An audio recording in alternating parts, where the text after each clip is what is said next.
welcome.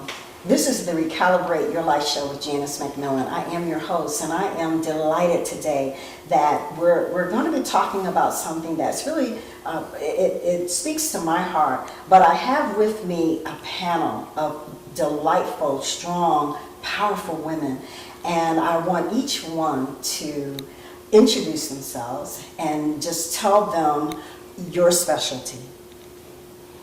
Want me to go first? Yes, please. Okay, my name is Dr. Sheila D. Williams. I am a published author, a motivational speaker, a national trainer, and an educational consultant.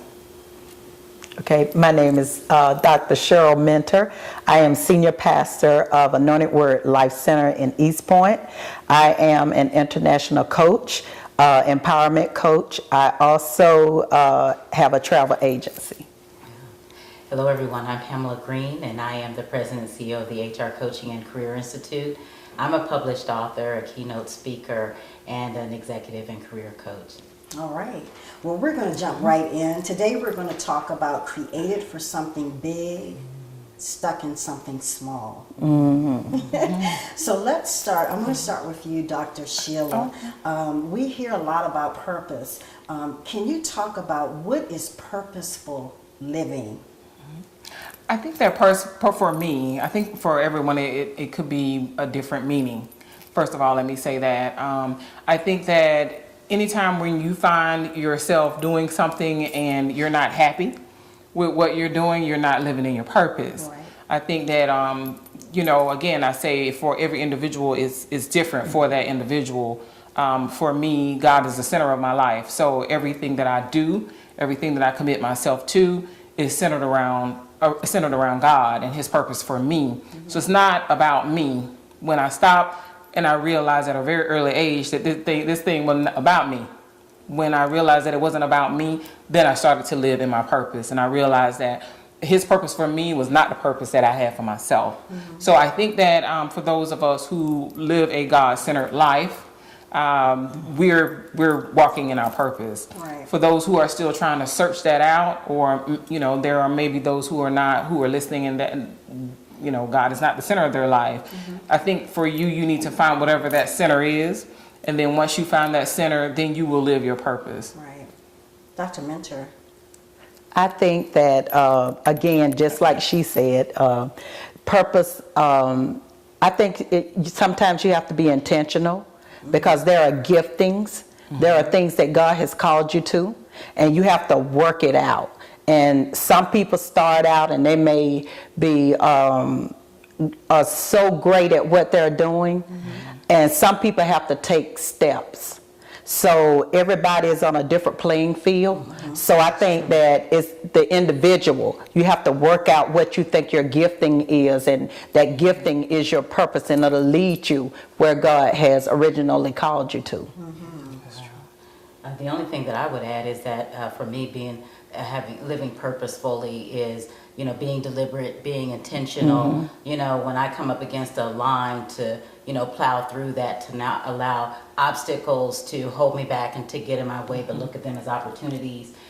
It means that I am, visionary, and that I have a plan for my life. The Bible says, write the vision, make it plain, so people who can read it can run with it. And so it means that, I have really thought about where I want to go, and prayerfully God, has ordered my steps so that when people see me doing something, they can get on board with it. Right. Making it easy for them to come along, and open up some doors for me. So, it's all of the things that these ladies have said. Absolutely. I find that little kids, they are so, they learn very early to walk out what's in their heart very early in life. And then something happens. They lose that innocence of dabbling with cooking or whatever, and something happens along the way, and then they get into routine. They follow the adult path of going to school, getting a job where they're in for a very significantly long period of time. And then maybe at the end of that journey, they'll come back to do what they need to do in life. What do you say about that? When parents are out there and they see that special bend in a child, what do they do about that, Dr. Sheila? Well, I just think that, as a child, when we're born, we're innocent and we're pure and we haven't been contaminated by the things of life. So, when we see children, that's why they so innocently say the first thing that comes to mind, because they haven't, they have no filter. So, as we get older, we assimilate, we, become product of society. We are affected by those we interact with, the things that we see, the things that we are exposed to. So we become a little contaminated, I like to say, by, unfortunately, the things of this world. The Bible talks about being in the world but not of the world. So, that's sometimes easier said than done, because we are in the flesh. Right. So it's a daily challenge to be in the world and not succumb to the things of the world. And that's also from a mental aspect as well. A lot of times I speak about this when I'm speaking to people.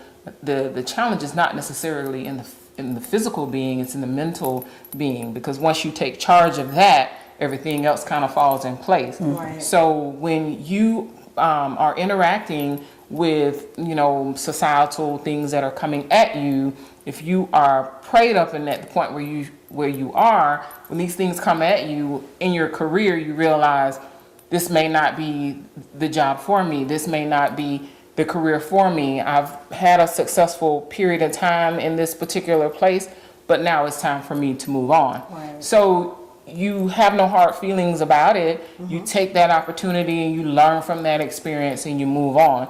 Again, no hard feelings. Everything that happens to us has happened for a reason. Right. So I think that, to go back to your original question, as children and as we grow older, we start to become affected by society and our interactions. Yeah. But again, if we remain centered and we remain where God would have us to be, even though these things happen to us, we are not affected in a negative way. Right.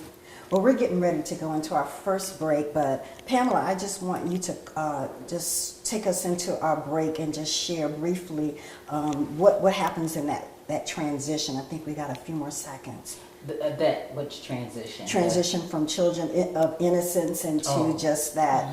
I think what happens is that, as Dr. Sheila has said, is, that children get contaminated. Yeah. And I remember my own experience with my son and him saying he wanted to be on television, and I'm trying to prepare him for rejection.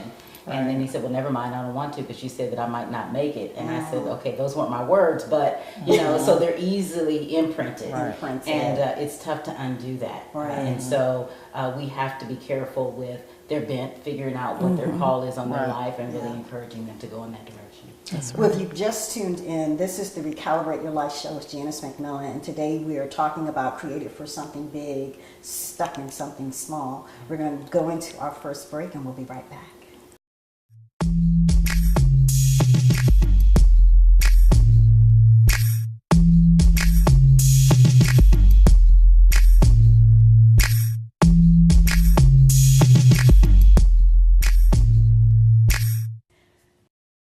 Welcome back. This is the Recalibrate Your Life show, and I'm Janice McMillian. And today we're talking about created for something big, stuck in something small. Now, Dr. Mentor, I want to ask you, what is the number one thing that keeps people from exploring and living the kind of life that they need to live? Fear. Fear. Some people have a problem with the unknown, and they're not sure if they're going to be rejected. And if they've ever experienced rejection, it's kind of hard to step out of the boat. And a lot of people won't take that step. And we all have to learn how to soar. Yeah. We have to learn how to take the plunge. We have to learn how to, if I fall, I fall. But if I make it, I made it. You made it. So I think fear is the number one, and rejection is number two. That keeps a lot of people from moving forward, in their God-given ability. Yeah, I believe fear is powerful, and it definitely can keep you from moving into your sweet spot. What do you have to say about that, Pamela? I would add that it's also, I think, a lack of knowledge. my knowledge that I have today can carry me only so far. I don't know everything. I don't have infinite knowledge, and so I have to surround myself with people and not be so intimidated and fearful that someone coming in is going to take something that I have, but actually add value to what I have to offer. So it means I have to read up, and I have to network, and I have to study, and I have to learn new things to expand my understanding, so that I can then move beyond that place where I'm limited by fear and maybe lack of experience, but surround myself with the information and the people who can help me go beyond where I am now. Yeah. Now, Dr. Sheila, I believe in the power of two. Yes. I believe that we're one person away from aligning with someone that can help us to get into the movement of where God might have us to be in. What do you think about the power of two? I definitely believe in that. I believe that, you know, when you surround yourself around positive people, you have to be real careful to make sure you're surrounding yourself with people that have a positive spirit and they have your best intentions at hand. Unfortunately, the feelings and the intentions that you have may not be shared by, you know, everybody. I mean, that's just a reality of it, of the situation. But if you do have the spirit of discernment and you're able to surround and connect yourself with those people who have a pure and a clean heart and they have your best interests at hand, I totally agree that, you know, there's power in two. I feed off you, you feed off me, and together we are strong together. But, you know, again, the spirit of discernment will let you know that, you know, sometime sooner than later, hopefully, but you want to make sure that these are positive people that you're connecting yourself with. Now, Dr. Minner, there's a flip side of that too, correct? Because the power of two, that could be a negative person there. And they could be that naysayer that's in your life, or the one that's discouraging you. How do you get away from people like that? Well, I guess once you figure out, or like you know, Dr. Sheila just said about discernment. Discernment is so important because just like there is the power in two, then you need to know how to successfully remove yourself.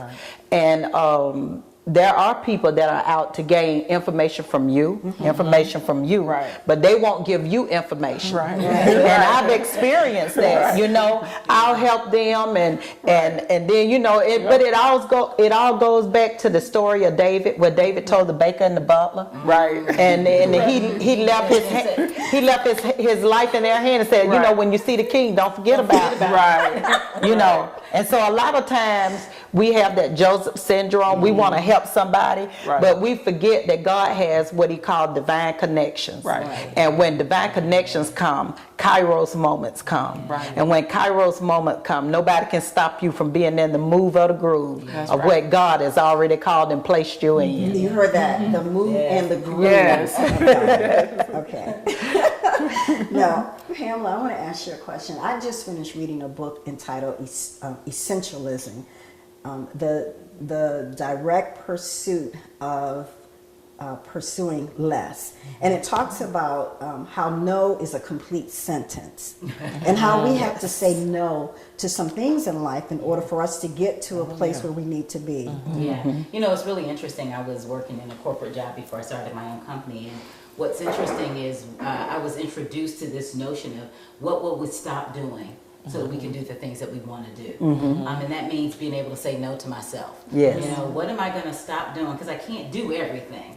And thinking about, you know, if I just have two hands, in order for me to be able to get something else, I got to let go of something. Which means I really have to figure out, what is it that's not bringing me value? That's not adding value? What am I not doing that's part of living my purpose? And so I think it's important to get to the place where you're okay with no. You know, no to yourself, saying no to other people. No doesn't mean never, it just means no means not right now. And being okay with that, and getting comfortable with, you know, disappointing people, but you can do that in love and still repair and retain a relationship at the same time. And that's very key. Saying no and not, you know, doing that to relationships. Absolutely. You don't have to tear apart a relationship. I don't have to beat you down. I just need to let you understand where I am with How important is that? Very key. Briefly, we're getting ready to go into our second break, and I want to just talk about, or we're getting ready to close out, but I just want to talk about how important it is to jump. Dr. Schiller, how important it is to jump. You know, Steve Harvey's talking about jump. Yes. I love it. I love Right. it. We have about 1 minute before we go into our second break. How important is it to jump? I think it's imperative, because if you don't jump, then you don't know what's out there. You don't know. So you stay in your comfort zone and you stay in your safe place. Okay, you're comfort and you're comfortable and you're safe, but you're gonna always have in the back of your head, what if I would have? What if I would have jumped? So you're comfortable and you're safe, but after a while, you get complacent. So I say a lot of times when you're comfortable, that comfortability leads to complacency. So you need to be a little bit uncomfortable. And when you jump, it is uncomfortable because it's the fear of the unknown. Yeah. So don't allow the fear of the unknown to keep you from your blessing. Yeah. Jump. Yeah. Jump. Yes. John. Well, this is the Recalibrate Your Life show, and we're going to take our next break, and we'll be right back.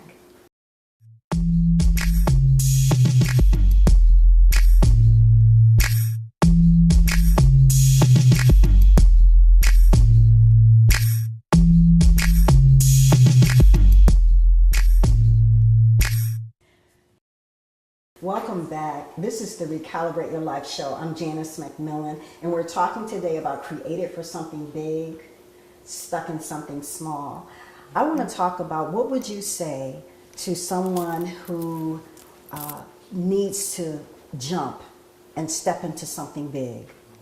Dr. Mentor. I would just simply say, get your plan together, write it down, look at it, just begin to meditate on it, and then take small steps. Everybody don't like to jump. Some people like to leap. So, it depends on who you are. Trust what you believe that's in you. Trust the vision and go for it. Pamela. I would say lighten the load. You can't take everything in that backpack. So I would say lighten it up, lighten the load, stop doing some things, let go of some things, some places, some people, some stuff. You have one Cadillac, do you need two? Right. So, lighten the load and you'll go much further. Yeah.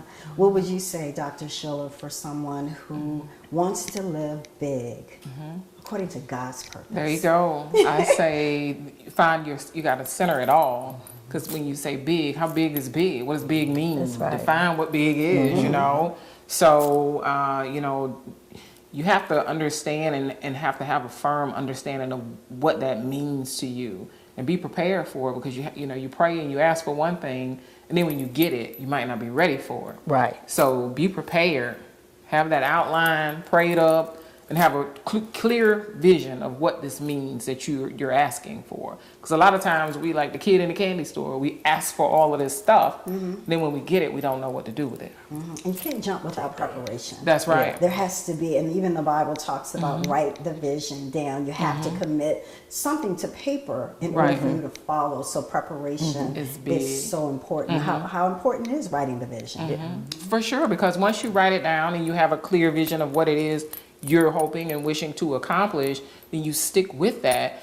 I think that when we're not prepared and we're all over the place is when we're not successful. Because when you have a clear vision of what it is you ultimately want to accomplish, and that is your vision, sometimes it kind of changes, but it's clear at this point, this present day in time, it's clear this is what I want, this is how I'm going to get it. You have it mapped out. Roadblocks come up, then you can address them accordingly. But if you're not clear, you have no idea how to address things as they come. So the preparation is huge. Preparation is huge. Dr. Mentor, we're going to close out on you. What would you like to say to someone to align their gifts and talents with the thing that God has called them to do? I think I would say to them the prayer of Jabez. I think that's what they should do. You know, don't you ladies agree? You know, you're asking God for something, but you're asking him to give you the ability Right. to handle what it is that he's giving you. And he asked, he said, but let your hand be with me so that I don't do evil. Right. And so whatever it is that God has for all of us can be great in our own place, in our own capacity. We can do great and mighty things if we just trust God and walk in line with what God has called us to. Absolutely. Well, I've enjoyed you ladies being a part of the Recalibrate Your Life show. Thank you. I'm prayerful that people have been blessed by the Created for Something Big, Stuck in Something Small series. And I want to say to you, if you find yourself in that place, I would encourage you to really search your heart, pray about it, and find out what God has called you to do. I am Janice McMillian. I am your host for the Recalibrate Your Life show, and please tune in again. Thank you.